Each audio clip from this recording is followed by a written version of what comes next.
Many parts were left from the Dragon Panzer III kit. Too many if I wasn't building the StuG III at the same time. I hoped that some of the parts would come in handy. I was right, and I used 2 of them on the Tamiya jack. That jack has only 6 parts and looks as good as the Dragon one with 10 parts. It even has wing nuts on the clamps.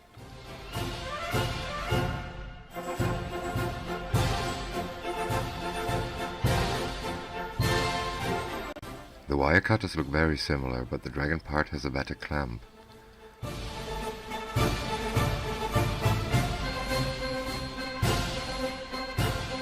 The same goes for the crank, but I had to use the middle section of the Tamiya part to make it fit in its position. I think this combination looks really good. I compared both fire extinguishers and I liked the Dragon part better.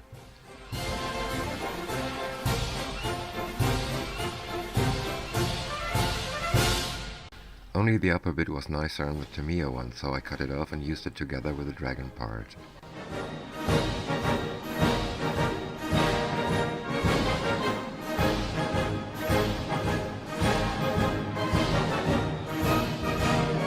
That hammer was also left from the Dragon kit, and I added it to the StuG.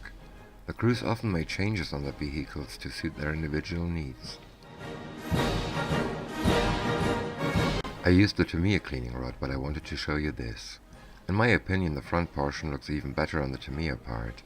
The Tamiya rod is correct for the gun used on the StuG III Ausführung B.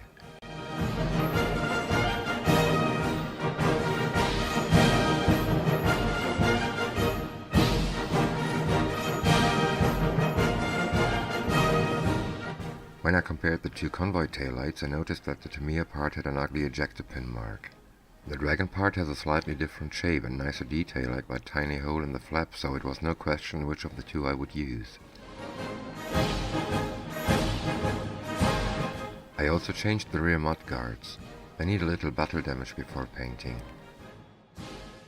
Although the Tamiya horn is well detailed, I decided to use the Dragon horn.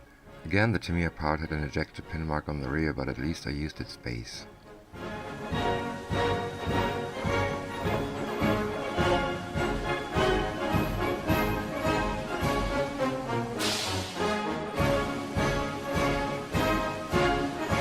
I also used the Dragon taillight for the same reasons.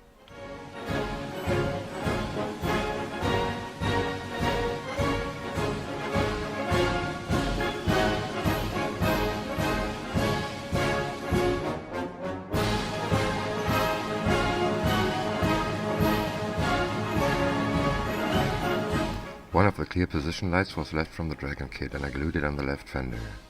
The Tamiya kit has a hole in the appropriate position for that light.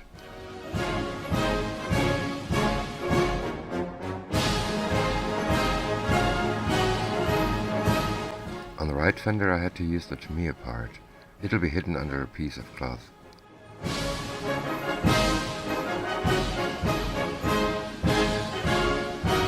The PE grill's glued in place.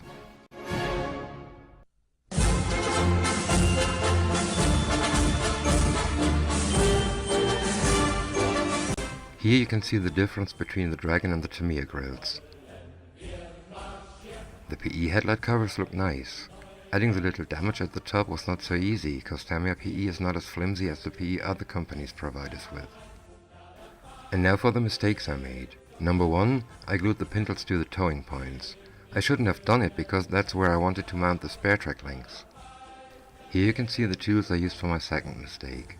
I put some plastic glue on the front joint of lower and upper hull. Then I used a screwdriver bit to imitate a weld seam. They turn out nicely, only that there is no weld seam. Well, fortunately I had an idea how to correct both mistakes at once.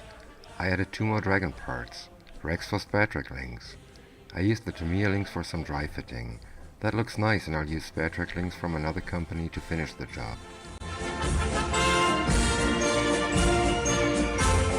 Some pics of the rear deck, showing the antenna rack, the spare wheel mounts and hooks I added.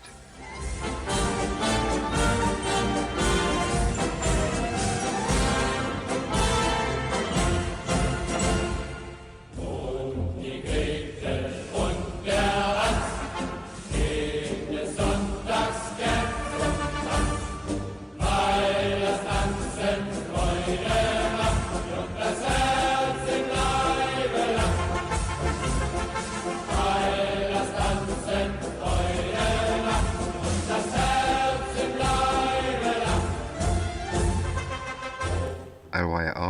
fenders, the Nortec and the horn.